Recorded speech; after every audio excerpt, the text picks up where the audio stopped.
It's recently been announced that Hollywood is making a movie on Yasuke, and this has definitely created some buzz within the Afro-descended world. Some are hesitant, however, in their excitement, and rightfully so, as Hollywood doesn't exactly have the best record when it comes to advancing black narratives. So today, we're going to be discussing the history of Yasuke and also a brief history on Africans in Japan during the 16th century. And then we'll get into the larger topic on what Hollywood needs to get right based on this context. So stay tuned.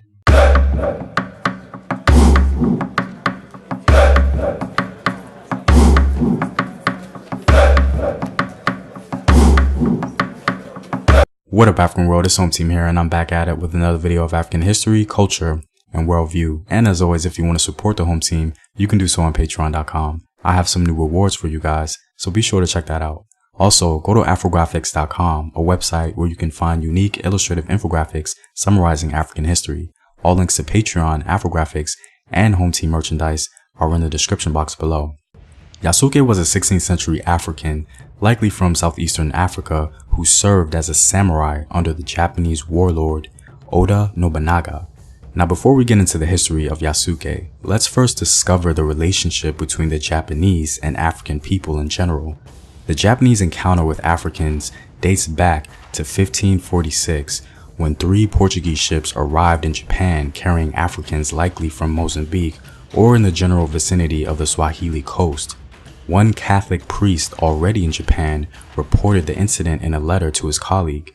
The Catholic priest speaks about the sheer excitement and overwhelming interest the Japanese had about witnessing African people as they've never seen them before. Many came to see the Negro all the way from as far as a distance of 60 miles. The Italian missionary Gennecchi Organtino, who came to Japan in 1570, also wrote in a letter claiming that the Japanese would pay money to see slaves from Ethiopia. Negro fever in Japan was in full effect, and it became so prominent that Gennecchi even suggested that Jesuits who found themselves in bad financial shape should actually bring Negroes with them. This infatuation with black people in Japan gives us the perfect backdrop for the story of Yasuke. Yasuke was undoubtedly the most relevant African in Japanese history. In general, people love the story of Yasuke, but we seldom understand why he was so important. Yasuke is significant because he contributed to one of the most critical periods in Japanese history, the Sengoku period, a period marked by constant military conflict over the unification of Japan. In other words, this period in Japanese history helped to shape what Japan looks like today. Padre Alessandro Valignani, an Italian missionary, brought Yasuke to Kyoto, Japan, and news spread rapidly of his arrival. Upon hearing this, the local Japanese population congregated in the city, threw stones, and even pulled down walls and gates just to get a glimpse at Yasuke. Oda Nobunaga was apparently impressed with Yasuke. His written chronicle had some very glowing things to say about him. A black man came from a Christian country. His age seemed somewhere around 26 or 27. He is as black as a cow and looks healthy and talented. He is stronger than 10 powerful men. Now, from our modern lens, this may seem extraordinarily racist, but this was actually a genuine compliment with no undercurrent of 21st century baggage. The Japanese apparently called black people kokujin or kokudo. Thus, instead of simply calling the African visitor Kokudo, Oda Nobunaga decided to give him a name, Yasuke. Naming him alludes to the fact that Nobunaga knew Yasuke was meant for more, so he inquired about Yasuke's permanent residency in Japan, essentially to become his royal retainer. And this is where the story of Yasuke takes off. Yasuke became so beloved by the Japanese ruler that he acquired the esteemed title of samurai. Yasuke apparently even spoke some Japanese and had delightful conversations with Lord Nobunaga. Yasuke was reportedly given his own residence and a katana weapon.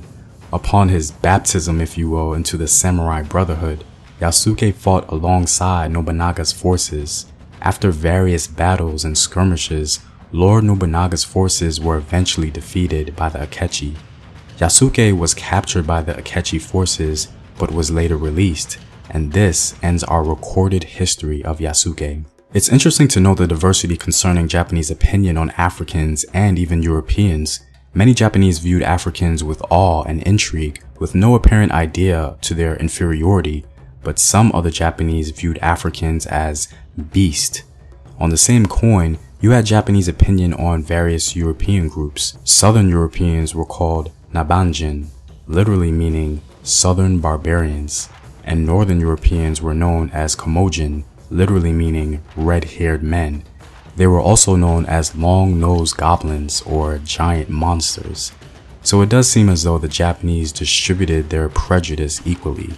So since Hollywood decided to take the story on, what do they need to get right? Well, the story of Yasuke gives Hollywood a lot of wiggle room for creative license, as there are many gaps of knowledge. First, it'll be interesting to see if Hollywood advances the idea that Yasuke was initially a slave. There is no real solid evidence that Yasuke was indeed enslaved, but given the history of interaction between the Swahili coast and the rest of the world in general, slavery was unfortunately a big function of that economy during that time. Any African seen in India or Asia would have likely come through that dehumanizing route. In fact, the Chinese called enslaved Africans Sengchi, so their presence was not uncommon. In all honesty, I would be surprised if Hollywood didn't go that route with Yasuke, because it would be very easy to advance. In my opinion, if Hollywood wants to get it right, they should leave this initial status open for interpretation, which unfortunately would be rather difficult to pull off on the big screen. The next thing Hollywood needs to get right is Japanese opinion on Africans.